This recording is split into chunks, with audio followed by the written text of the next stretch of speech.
আসসালামু আলাইকুম। কি অবস্থা সবার? আশা করি তোমরা সবাই খুবই ভালো আছো। তোমাদের দোয়ায় এবং আল্লাহ তাআলার রহমতে তোমাদের মিস্টার পারফেক্ট ভাইও ভালো আছে। আজকে খুব একটা ইম্পোর্টেন্ট ভিডিও বানাচ্ছি। অনেকে আমাকে এই ভিডিওটার জন্য রিকোয়েস্ট করেছো যে, "ভাইয়া আমি ভার্সিটির প্রিপারেশন নিতে চাচ্ছি। Dhaka university, Jahangirnagar university, Rajshahi university, Chittagong university, গুচ্ছ। এখন আমার জন্য কোনটা বেটার হবে? ইঞ্জিনিয়ারিং কোচিং নাকি ভার্সিটি কোচিং?" অনেকে অলরেডি ইঞ্জিনিয়ারিং কোচিং এ ভর্তি হয়ে গেছো। বাট সমস্যা হচ্ছে তোমাদের যেহেতু ইন্টার পরীক্ষা হয়নি, হয়তো অনেকেরই রেজাল্টটা ভালো আসবে না। সো এই ক্ষেত্রে কি করা উচিত ভাই? আমি ইঞ্জিনিয়ারিং এ থাকবো নাকি ভার্সিটিতে যাবো নাকি রেজাল্টের পর আমি ভার্সিটিতে যাবো? কোনটা বেটার? এই ৩ টা পয়েন্ট আমি খুব ইজিলি তোমাদের কাছে ক্লিয়ার করে দিচ্ছি।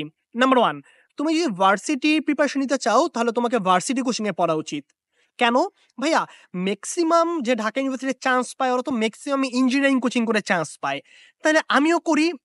শোনো, ইঞ্জিনিয়ারিং কোচিং যারা করতেছে, দেখো যারা বুয়েটে চান্স পাবে তারা মেক্সিমামই ঢাকা ইউনিভার্সিটিতে চান্স পায়। কারণ ওদের ইন্টার লাইফটা অনেক ভালোভাবে ওরা পড়ছে।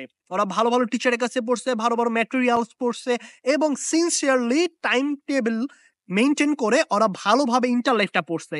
সো যাদের ইন্টারে প্রিপারেশন ভালো, যারা তথাকথিত ভালো স্টুডেন্ট অলরেডি, ওরা তো ইঞ্জিনিয়ারিং কোচিং করবেই। কেন? ওদের টার্গেট ইঞ্জিনিয়ারিং।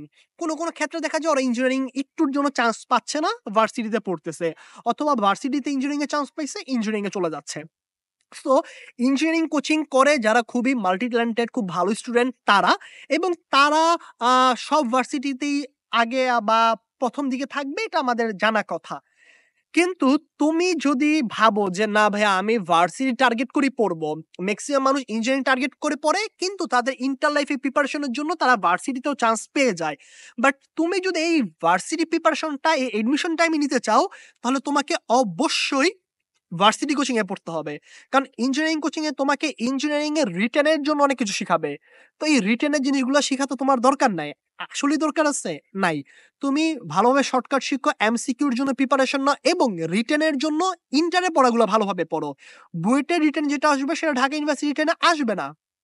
স্টিল তোমার উচিত ইঞ্জিনিয়ারিং যে রিটেন কোশ্চেন ব্যাংক এটা একবার সলভ করা রিটেনের জন্য। বাট ভার্সিটি কোচিং এ, ভার্সিটি ম্যাটেরিয়ালস এ তোমার ভার্সিটি প্রিপারেশনটা ভালোভাবে নিতে হবে। ওকে?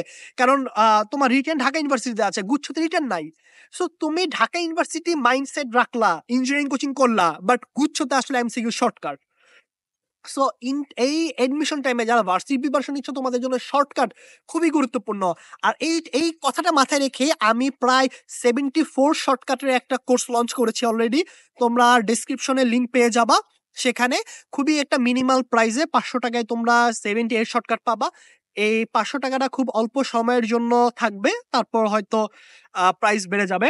সো তোমরা যারা কেমিস্ট্রি ভার্সিটি কোচিং এ বা ভার্সিটির জন্য কেমিস্ট্রি শর্টকাট প্রিপারেশন নিতে চাচ্ছ, তাদের জন্য এই কোর্সটা বেস্ট হবে। দেখো ভাইয়া, আমি কখনোই স্টুডেন্টের ক্ষতি চাই না।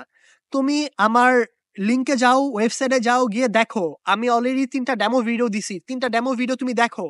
তোমার কোর্স কিনা লাগবে না। ৩ টা ডেমো ভিডিও দেখলে তুমি ৩ টা নতুন জিনিস শিখতে পারবা। এতটুকু অন্তত শিখো। এবং তুমি ওই ওয়েবসাইটে গেলে এটাও পাবা যে গত বছরে আমি সাজেশন দিয়েছিলাম কেমিস্ট্রির জন্য। সেখান থেকে প্রায় ২০ এর বেশি নাম্বার আসছে। সো সেই ভিডিওটা আছে। সেটা আমি করছিলাম ২০ তারিখে এবং পরীক্ষা ছিল ১ তারিখে। সো ১০ দিন পরে দেখা যায় ২০ নাম্বার কমন পড়ে গেছে এবং কমন যে পড়ছে সেটা আমি ঢাকা ইউনিভার্সিটি কোশ্চেন ক্রপ করে আরেকটা ভিডিও বানিয়েছি যে আমি কি বলেছি এবং কোশ্চেনে কি এসেছে। রাইট? সো এই ভিডিওটা তোমরা প্রমাণের জন্য দেখে নিতে পারো যে আসলেই ভাইয়া যা বলছে তা কি আসছে কিনা। ওকে? ডেট সবকিছু দেওয়া আছে। তোমরা ওখান থেকে দেখে নিতে পারো। অ্যান্ড যারা এই কোর্সে ভর্তি হবা তাদের জন্য আমি ঢাকা ইউনিভার্সিটি বলো বা অন্যান্য ইউনিভার্সিটি বলো, তাদের পরীক্ষার আগে মেইনলি ঢাকা ইউনিভার্সিটি পরীক্ষার আগে আমি ৩ টা সাজেশন ক্লাস নিবো। ৩ টা সাজেশন ক্লাস। আগে আমি নরমালি একটা সাজেশন ক্লাস নিতাম ২ ঘন্টার, সেখানে আমি টপিকস গুলো বলে দিতাম। বাট যারা আমার এই কোর্সে ভর্তি হবা তাদের জন্য আমি ৩ টা ক্লাস নিবো। সাজেশন ক্লাস, যে সাজেশন ক্লাস করার এটা আমি নিব প্রায় তোমার ৩ সপ্তাহ ২ সপ্তাহ আগে ঢাকা ইউনিভার্সিটি এক্সামের। ইনশাআল্লাহ সেখান থেকেও তোমরা কমন পাবা। এইবার আমি এইগুলা আর YouTube এ দিব না। জাস্ট যারা আমার কোর্সে ভর্তি হবে তাদের সাথে আমি আলাদা গ্রুপ খুলবো, তাদেরকে মেন্টরিং করব, তাদের কি প্রয়োজন সব দিক দিয়ে আমি তাদের খেয়াল রাখবো।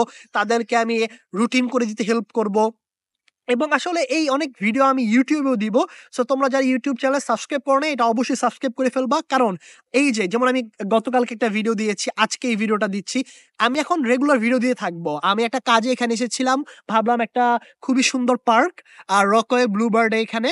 সো এই পার্কে এসে একটা ভিডিও বানায় ফেলি। কারণ কথাটা ইম্পোর্টেন্ট, এনভায়রনমেন্টটা ইম্পোর্টেন্ট না। আমার এই কথাগুলোর জন্য হোয়াইট বোর্ড দরকার নাই। আমার এই কথাটা বলার জন্য স্টুডিও দরকার নাই। কথাগুলো তোমার শোনা দরকার। ঠিক আছে? সো তোমরা এই কোর্সটা একটু তোমরা কনসিডারেশন আনতে পারো। আমি কখনোই বলি না আমার কোর্স কেনো। নেভার। আমার ক্লাস করো, আমি কখনোই এগুলা বলি না। তুমি করবা, তুমি যাচাই করবা, ইচ্ছা হলে কিনবা, না ইচ্ছা হলে নাই। বাট আমি আমার সাইড থেকে 100% চেষ্টা করছি যাতে স্টুডেন্টদের লাভ হয়। যাতে স্টুডেন্টরা এই ৭৪ টা শর্টকাট যদি পড়ে, তাদের এক্সাম যাতে কমন পড়ে। এই ৭৪ টা শর্টকাট কোনো জাস্ট শর্টকাট না, এগুলো সাজেশন প্লাস শর্টকাট। কারণ আমি শর্টকাট ৩০০ টা পারি। ৩০০ টা ভিডিও বানায় লাভ আছে? তোমার শিখে দরকার আছে? নাই। ইট পরে নিচে এরকম একটা শর্টকাট আছে, তাই? কে ইলেকট্রন কে আবিষ্কার করছে, প্রোটন কে আবিষ্কার করছে, নিউটন কে আবিষ্কার করছে, দরকার নাই, আসবে না। So that's the point. So তোমাদেরকে আমি আরেকটা জিনিস ক্লিয়ার করতে চাই যে ভাইয়া এখন আমি ইঞ্জিনিয়ারিং কোচিং করতে থাকি, পরে ভার্সিটিতে আমি কনভার্ট হব। ভুলেও এটা করো না, ভুলেও এটা করো না। কারণ তুমি যখন, যদিও উদ্ভাস এটা বলে যে তুমি ফ্রিতে কনভার্ট হতে পারবা, বাট তুমি কি বই পড়বা না? এই বইগুলো তুমি আর ফেরত দিতে পারবা না। তোমাকে নতুন করে বই কেনা লাগবে। তোমার এই যে ডেইলি পরীক্ষার যে তোমার কোশ্চেন সলভটা, এটা উইকলি পরীক্ষার সাথে একটা শিটে আসে। এটা তোমাকে আবার নেওয়া লাগবে।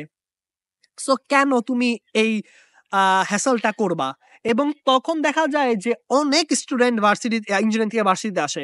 সো তোমার যদি ভার্সিটি প্রিপারেশন হয়, ঢাকা ইউনিভার্সিটি বেস্ট। গুচ্ছতে বেস্ট বেস্ট ইউনিভার্সিটি আছে, সাস্ট আছে গুচ্ছর মধ্যে, রাইট?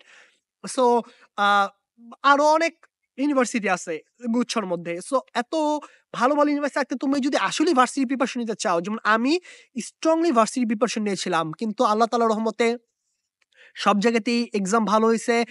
তারপর ঢাকার মধ্যে থাকার কারণে এবং ইঞ্জিনিয়ারিং পড়ার জন্য বুটেক্সে ভর্তি হয়ে গেছি আরকি। বাট আমার প্ল্যান ছিল আমি আমার ভার্সিটিতে ভর্তি হওয়ার আগে থেকেই আমি জানতাম আমি ইউএসএ তে চলে আসবো।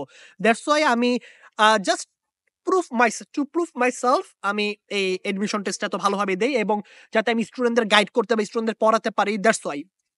আদারওয়াইজ আমি যদি বাংলাদেশেই আমার কেরিয়ার বিল্ড আপ করতে চাইতাম, তাহলে অবশ্যই আমি ঢাকা ইউনিভার্সিটি অথবা মেডিকেল লাইনে আমি অবশ্যই চলে যেতাম। যাই হোক, আমরা এই কথা থেকে চলে আসি। এখন আসো, তাহলে তুমি ইঞ্জিনিয়ারিং প্রিপারেশন নিতে চাচ্ছ, তুমি একটা এভারেজ স্টুডেন্ট, ইঞ্জিনিয়ারিং কোচিং করো। প্লাস আমার ভিডিওগুলো থেকে তোমার এখন থেকে তোমার টাইমলাইন সাজাতে হবে। মেবি তোমাদের ১০ তারিখ থেকে ক্লাস শুরু হবে উদ্ভাসের। তার আগে এডমিশন টাইমে কি ভুল করা যাবে না, কিভাবে টাইম টেবল সেট করতে হবে, কি করতে হবে না করতে হবে, সবকিছু নিয়ে আমি ভিডিও দিব। সো অবশ্যই আমার এই চ্যানেলের সাথে থাকো, সাবস্ক্রাইব করো, ভিডিওটা লাইক করো এবং অবশ্যই তোমার ফ্রেন্ডদেরকেও ইনভাইট করো। কারণ আমি এত কষ্ট করে তোমাদের জন্য ভিডিও বানাই যাতে তোমরা সবাই মিলে দেখতে পারো। আর কোর্সটা কিনলে তো তোমরা ডিরেক্টলি আমার সাথে মেন্টরিং পাবা। আমি তোমাদের সাথে জুম সেশন করব, তোমাদের কথা শুনবো, তোমাদের কথার উত্তর দিব। সো অবশ্যই এটা খুবই একটা অসাধারণ জিনিস হবে। আর যদি তোমরা ভার্সিটি যেতে চাও, এখনই চলে যাও। ইঞ্জিনিয়ারিং ১ মাস করে ২ মাস করে তারপর ভার্সিটিতে গিয়ে তুমি অনেক বড় একটা লসে পড়ে যাবা। আর ভাইয়া দেখো, তোমার ঢাকা ইউনিভার্সিটিতে ক্যালকুলেটর নাই, গুচ্ছতে ক্যালকুলেটর নাই। সো তোমাকে ইঞ্জিনিয়ারিং এ, আমি ইঞ্জিনিয়ারিং কোচিং করছি, আমি ইঞ্জিনিয়ারিং কোচিং করাইছি।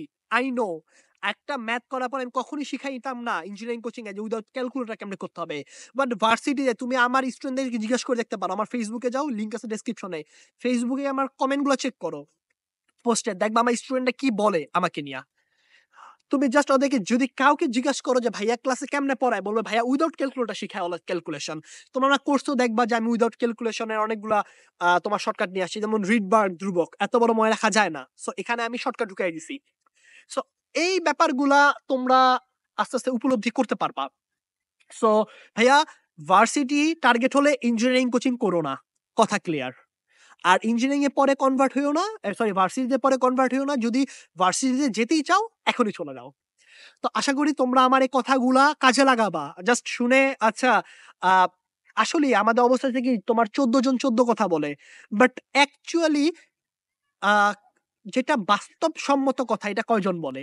তুমি একটু চিন্তা করে দেখো আমার কথাগুলো কি রাইট অর রং। তুমি ইঞ্জিনিয়ারিং কোচিং গেলে কি আসলে ভার্সিটির জন্য তোমার প্রিপারেশনটা হবে? I don't know. বায়োলজি তুমি পড়াবে না বা বায়োলজির জন্য আলাদা অল্প কয়টা ক্লাস আছে।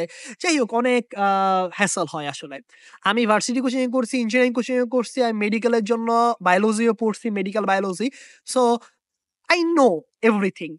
সো উই এক্সপেরিয়েন্স এত বছর ধরে পড়াচ্ছি, সেই এক্সপেরিয়েন্সেস এর বেসিসেই তোমাদের কথাগুলো বলতেছি। আর এখন তো আরো এক্সপেরিয়েন্স হইছে। এখন ইউএসএ তে আসছি, আরো মানুষের সাথে মিশতেছি, আরো সব জিনিসপত্র এক্সপ্লোর করতেছি। তো যাই হোক, ভালো থাকো তোমরা। তোমাদেরকে একটু লাস্ট আমি একটু এই পার্টটা দেখাই। দেখো এখানে আমার উদ্ভাসের ব্যাগ। এটার উপরেই আমি রেখে করতেছিলাম। সো এই হচ্ছে এটা খুবই চমৎকার একটা পার্ক।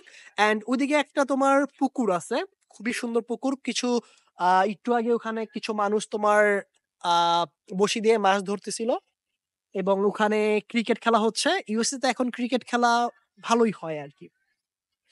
সো যাই হোক, তোমরা ভালো থাকো। It's a very busy day. আমার এক জায়গায় যেতে হবে কাজে। সো ভালো থাকো, সুস্থ থাকো এবং আমার চ্যানেলের সাথে থাকো, সাবস্ক্রাইব করো। এবং ইনশাল্লাহ তোমাদের সাথে আমি জাস্ট ভার্সিটি এডমিশন না, ইউএসএ তে তোমরা কিভাবে স্টুডেন্ট ভিসা আসতে পারো বা ইউএসএ তে তোমার কোন ভার্সিটি গুলো বেটার হবে বা এই যত তোমাদের গাইডলাইন সবকিছু নিয়ে আমি এখানে ভিডিও দিব ইনশাল্লাহ। তো ভালো থাকো, সুস্থ থাকো। আল্লাহ হাফেজ। আসসালামু আলাইকুম।